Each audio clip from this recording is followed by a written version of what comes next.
और अगली खबर की तरफ, जो संसद के बजट सत्र में जो कंट्रोवर्सी है उसी से जुड़ी हुई है। मंगलवार को फिर लोकसभा के बाहर एक किताब का मसला गरमाया। किताब कौन सी है आप जानते ही हैं, यानी देश के पूर्व army chief general MM Naravane की अप्रकाशित unpublished book 4 stars of destiny, ये किताब का नाम है।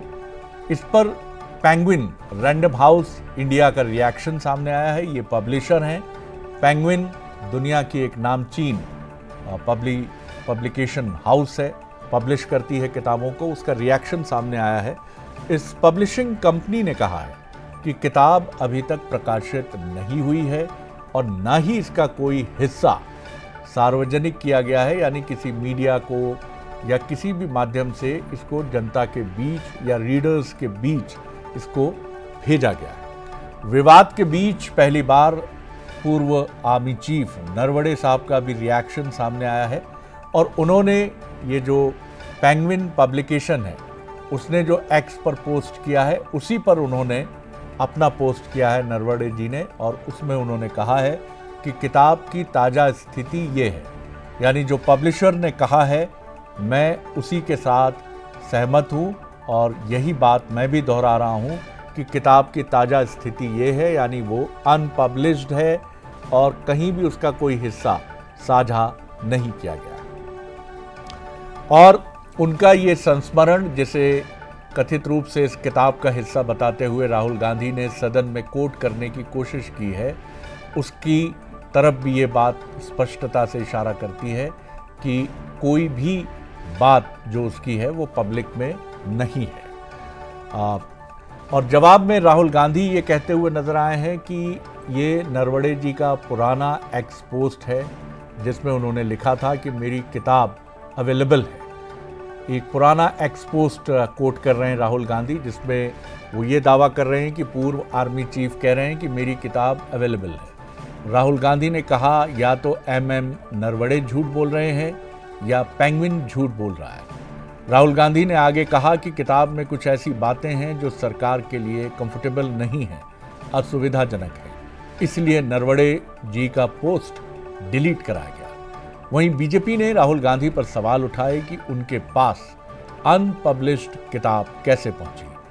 नरवणे की इस अनपब्लिश्ड बुक में चीन के साथ भारतीय सेना की गलवान घाटी 2020 की झड़प का रिव्यू किया गया है, जिसे लेकर सियासत बीजेपी और कांग्रेस के बीच गरमाई हुई है।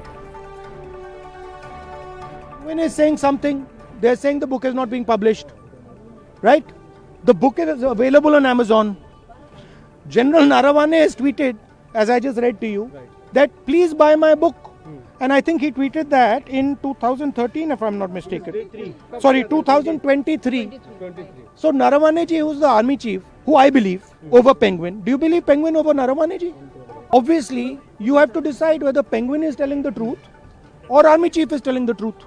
That's the simple issue. सुरक्षा के ऊपर बहुत ही निम्न स्तरीय और निंदनीय राजनीति करने का काम कांग्रेस पार्टी और उनके नेता प्रतिपक्ष राहुल गांधी जी के द्वारा किया जा रहा है। मैं ये कह सकता हूं कि हमारे नेता सदन ने कहा था कि राहुल गांधी जी अबोध बालक की तरह व्यवहार कर रहे हैं, मगर मुझे लग रहा है कि अब वो अबोध बालक की तरह नहीं, बहुत शातिर बालक की तरह व्यवहार कर रहे हैं और उनका यह अपराध, मैं अपराध शब्द कह रहा हूं, अक्षम्य है। अब स्पष्ट रूप से उन्हें देश से क्षमा मांगनी चाहिए, क्योंकि प्रकाशक और लेखक दोनों ने स्थिति साफ कर दी है।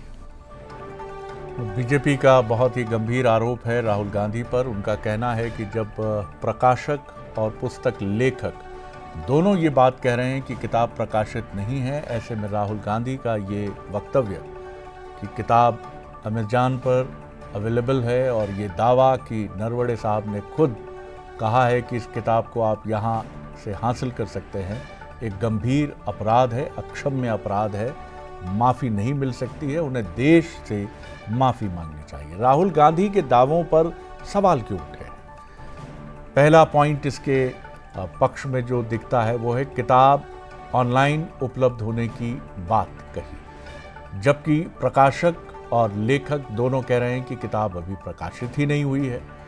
पूर्व आर्मी चीफ नरवणे के 2023 के पोस्ट का हवाला दिया, जबकि वो पोस्ट प्री ऑर्डर लिंक से जुड़ी हुई थी, ऐसा दावा सामने आया है। इसलिए इसे लेकर भी सवाल उठ रहे हैं कि आखिर सच्चाई क्या है। लेकिन इस बीच बीजेपी और कांग्रेस दोनों एक दूसरे के खिलाफ गंभीर मोर्चा खोलकर आमने सामने